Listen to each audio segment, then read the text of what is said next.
Ladles and jelly spoons, welcome back to Badgerworks. Today, this. This is a crow mask that I printed for my daughter recently. And this is what we're going to do today. So, let's get on with it. Yes, we're kind of starting a bit backwards this time because this is actually finished. The reason I decided to film this is because the keen-eyed among you will remember I actually recently replaced the battery in my Google Pixel 5 phone, which is what I have been using to record all my videos. Basically because the battery was completely shot in it, and it was the phone was corrupting the video files, and I think it was because the battery was so flat or so useless that even when it was plugged into the power, it couldn't supply enough power to actually work properly. So I replaced the battery, and what I'm doing now is just doing I'm going to do a couple of videos just to test that it's working properly before we get back into doing anything, a little bit more, I won't say important, but the trouble is obviously with things like modeling and that is you can't, like, if a recording fails, I can't go back and do it again because I've already done it, if that makes sense. So I've got a couple of projects I've been planning to do for the kids, or I've been working on for the kids. So I'm going to record those and then make sure that the thing's working properly. So this mask is, my daughter's got her prom coming up, and it's a masquerade ball. So she wanted a crow mask. She's actually making her own mask. And the reason I have done this is basically a stopgap in case she can't get the mask that she's making done in time. She should be all right, but just in case, she's got this to fall back on. So this is one that I downloaded and 3D printed. I'll put a link to the STL in the thing. But I thought I might just record the process of what I did with it. It's very simple, and it'll be a nice little test for the camera. So yes, first step is we have to slice this thing, which is not as awful as it sounds.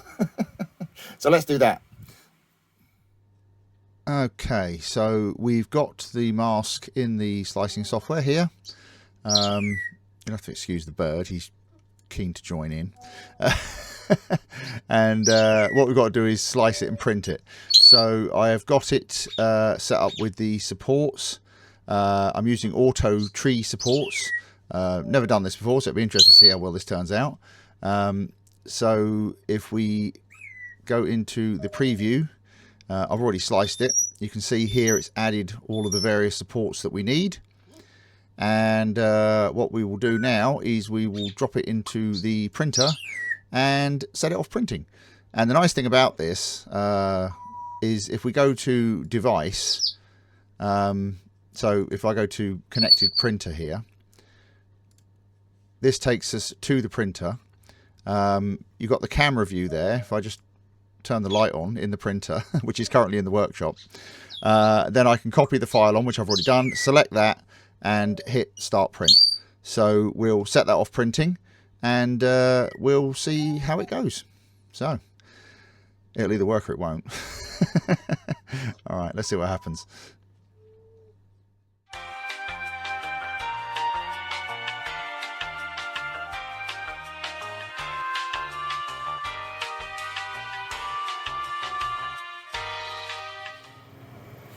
Right,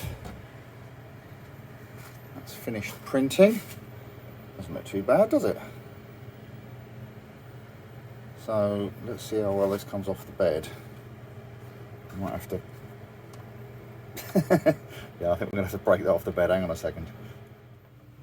Right, I should also apologise, by the way, if there's any background noise. I've got all the fans running in here because it is stupidly hot in this workshop. Oh, there we go. That got it off. Brute force and ignorance. Right, so now we'll get all this support stuff off. That's going to be the real fun. Let's see how well that works. Right. Oh, that came off way easier than I thought it was going to. Oh, at least that bit did. Oh.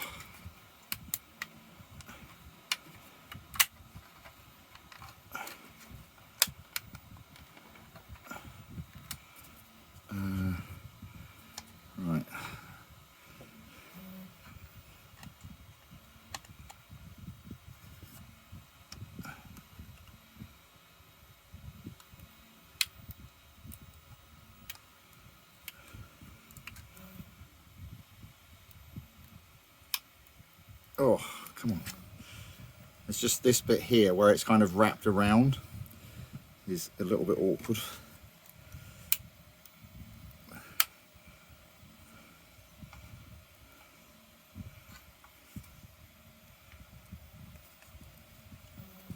There we go.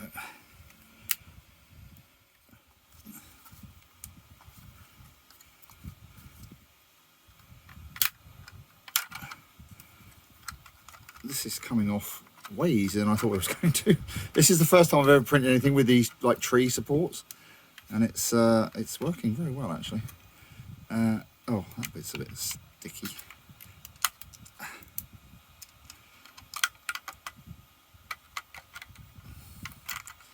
Oh, there we go.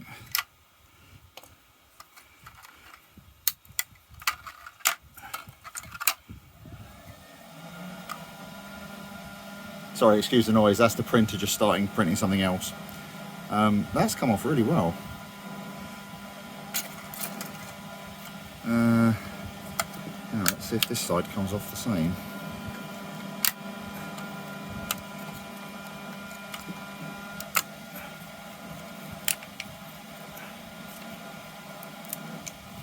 I have to say, these supports are way easier to get off than normal supports.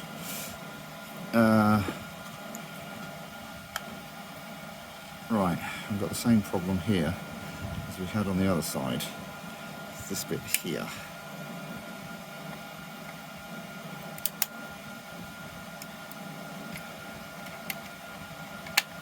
Get off.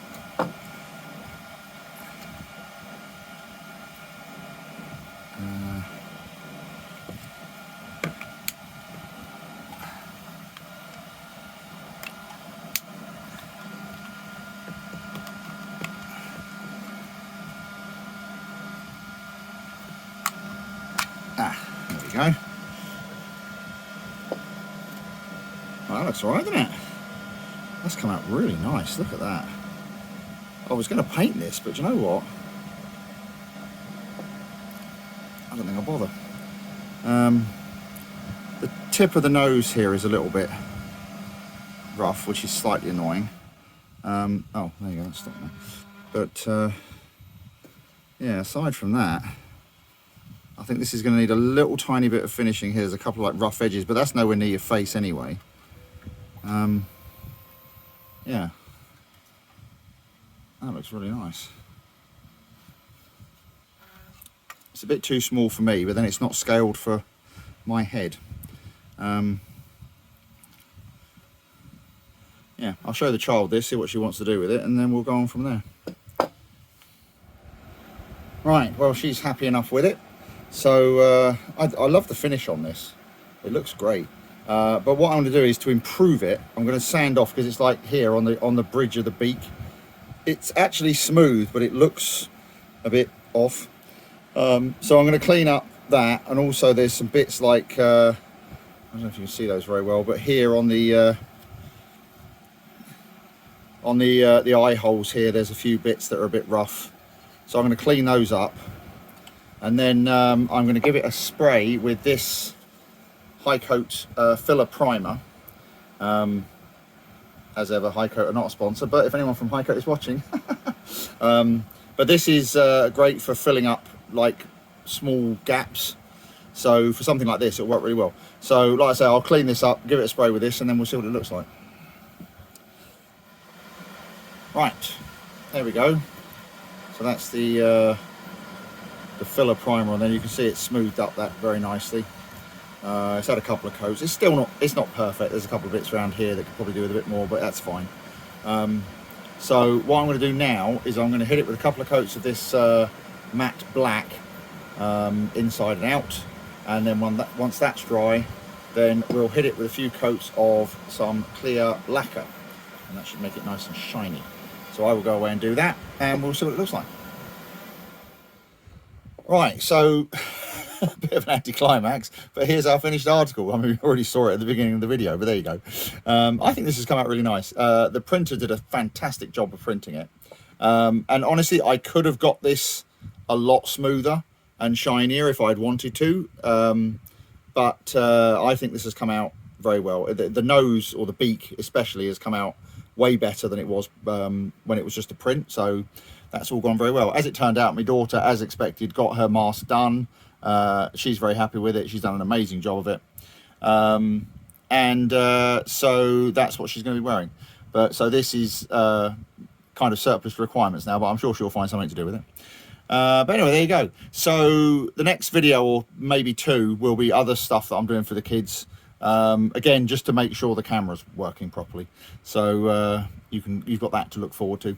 But anyway, there you go. Hopefully you enjoyed this little diversion. As ever, I'd like to thank my top tier patrons, Howard, Amy, Chris and Hawaii Clive O, for their continued support. And I will see you all in the next video. Thanks very much for watching. Cheers. Bye.